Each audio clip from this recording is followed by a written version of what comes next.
અંકલેશ્વર નગરપાલિકા દ્વારા વિવિધ વિસ્તારોમાં વિકાસલક્ષી કામોનું ખાતમુહૂર્ત હાથ ધરવામાં આવી રહ્યું છે, જેના ભાગરૂપે આજરોજ સવારે 10:30 કલાકે વોર્ડ નંબર 1 માં આવેલ મહાવીર નગરમાં ₹13 લાખના ખર્ચે મંજૂર થયેલ આરસીસી માર્ગનું પાલિકા પ્રમુખ લલિતા રાજપુરોહિત, કારોબારી ચેરમેન નિલેશ પટેલના હસ્તે ખાતમુહૂર્ત કરવામાં આવ્યું હતું। આ કાર્યક્રમમાં નગરસેવક સુરેશ પટેલ, ચેતન ગોળવાડા તેમજ સ્થાનિકો ઉપસ્થિત રહ્યા હતા।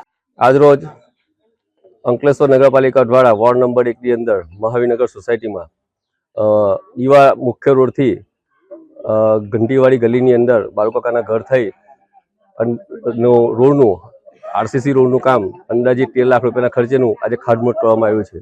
આ પ્રસંગે અંકલેશ્વર નગરપાલિકાના પ્રમુખ શ્રી લલિતાબેન, મારા નગરપાલિકાના સાથી સભ્યો સુરેશભાઈ પટેલ, ચેતનભાઈ ગોળવાલા, વિવિધ સભ્યો હાજર રહ્યા હતા અને અહીં સ્થાનિકો મોટી સંખ્યામાં હાજર રહી આ કામનું આજે ખાતમુહૂર્ત પૂર્ણ કરેલ છે। નગરપાલિકા દ્વારા વોર્ડ નંબર 1 માં મહાવીર નગરમાં 13 લાખના ખર્ચે આરસીસી રોડનું ખાતમુહૂર્ત કરવામાં આવ્યું ને અને એ 12 લાખના ખર્ચે સબ જેલની પાસે બગીચાની દિવાલનું કામનું પણ ખાતમુહૂર્ત કરવામાં આવ્યું।